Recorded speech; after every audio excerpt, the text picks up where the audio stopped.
ऋषियों ने प्रश्न किया है, हे सूत जी महाराज, लिंगादौ शिव पूजाया विधानम ब्रूहि सुव्रत।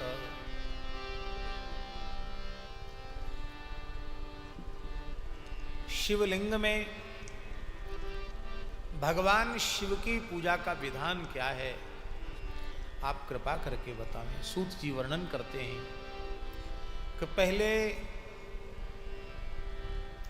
लिंगों के क्रम का श्रवण करना चाहिए।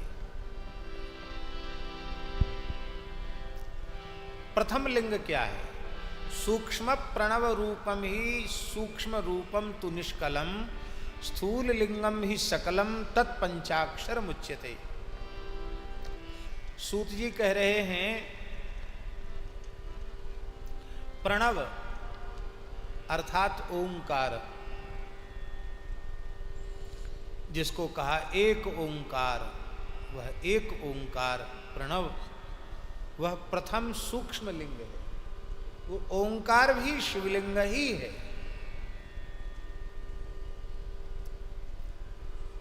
वो निष्कल है। निष्कल का अर्थ होता है निराकार।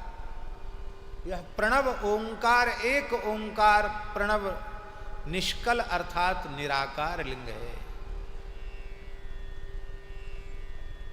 इसके लिए, इसीलिए गुरुओं ने कहा एक ओंकार कर्ता पुरुष निर्भव निर्वैर, और क्या है, अकाल मूर्त अजून शैवम गुरु प्रसाद।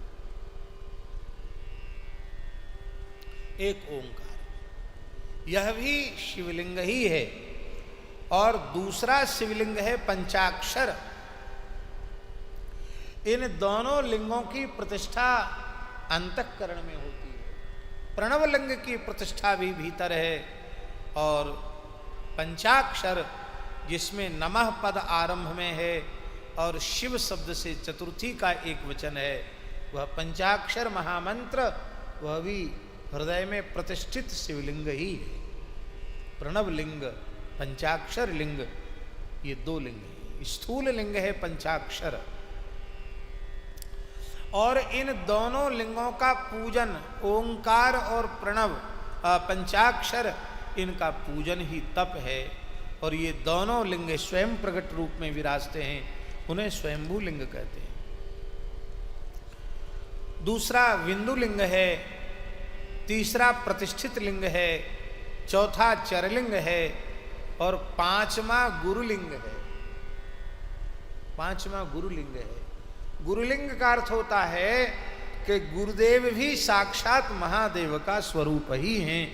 कोई शिवलिंग उपलब्ध न हो तो गुरु रूप में ही शिव जी का पूजन किया जा सकता है। इसलिए गोस्वामी तुलसीदास जी ने रामचरितमानस के मंगलाचरण में कहा, वंदे बोधमयम नित्यम गुरुम शंकर रूपिणम यमाश्रितो ही वक्रोपी चंद्र सर्वत्र वंद्यते। गुरुम शंकर रूपिणम, गुरुलिंग, गुरुदेव साक्षात शिव रूप हैं। यो गुरु स शिव प्रोक्ता, जो गुरु हैं वह शिव हैं, और जो शिव हैं वह गुरु हैं। शिव और गुरु में भेद नहीं है। और आप लोग रोज बोलते ही हैं, गुरुर् ब्रह्मा गुरुर्विष्णु गुरुर्देवो महेश्वरः गुरुः साक्षात् परब्रह्म तस्मै श्री गुरवे नमः।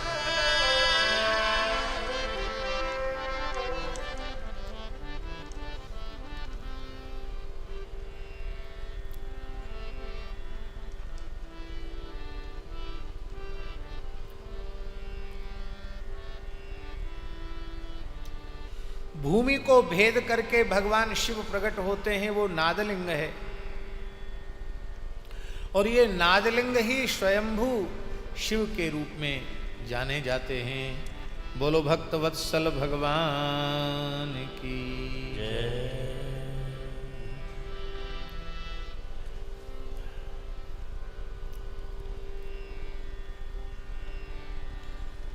केवल ओंकार को चंदन से लिख करके यंत्र में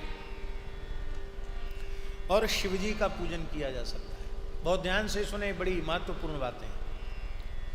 केवल चंदन से पंचाक्षर मंत्र को लिख करके भी शिवलिंग के रूप में पूजन किया जा सकता है। और फिर अग्नि में, सूर्य में, चंद्र में, पृथ्वी में, जल में, आकाश में सर्वत्र शिव का स्मरण करके कहीं भी शिवजी का ध्यान, पूजन, स्मरण, वंदन किया जा सकता है। देवताओं ने, ऋषियों ने आत्मसिद्धि के लिए जो कठोर तपस्या करके शिवलिंग प्रतिष्ठित किए हैं, उन्हें पौरुष लिंग कहा गया। उसकी भी बहुत बड़ी महिमा है। और राजाओं ने अथवा जो सामर्थ्यवान लोग हैं, शिल्पियों को बुला करके शिवलिंग की स्थापना की है। वे प्राकृत लिंग कहे जाते हैं। वह प्राकृत लिंग भी भोग ऐश्वर्य दोनों को देने वाले हैं।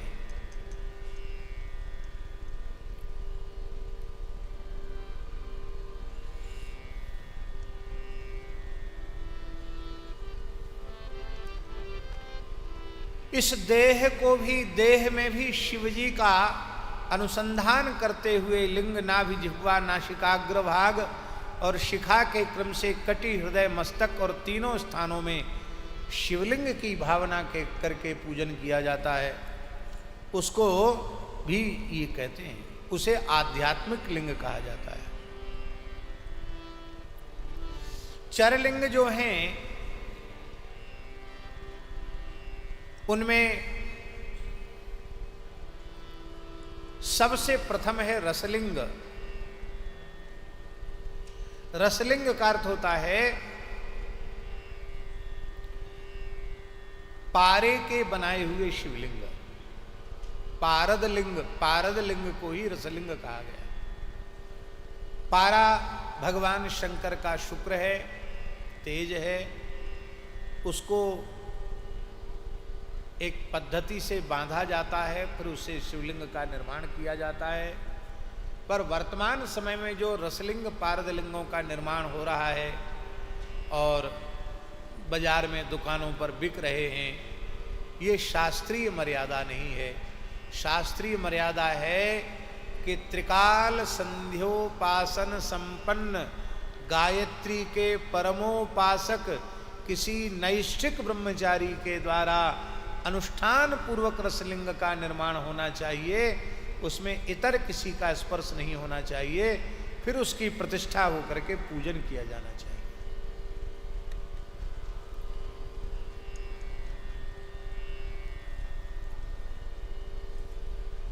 रसलिंगम ब्राह्मणानां सर्वाभीष्ट प्रदम भवेत्, बाणलिंगम क्षत्रियाणां महाराज्य प्रदम शुभम, स्वर्णलिंगम तु वैश्यानां महाधनपतित्वदम, लिंगालिंगम तु शूद्राणां महाशुद्धिकरम शुभम, स्फाटिकम बाणलिंगं च सर्वेषां सर्वकामदम, स्वीया भावे न्यदीयन्तु पूजायां न निषिध्यते।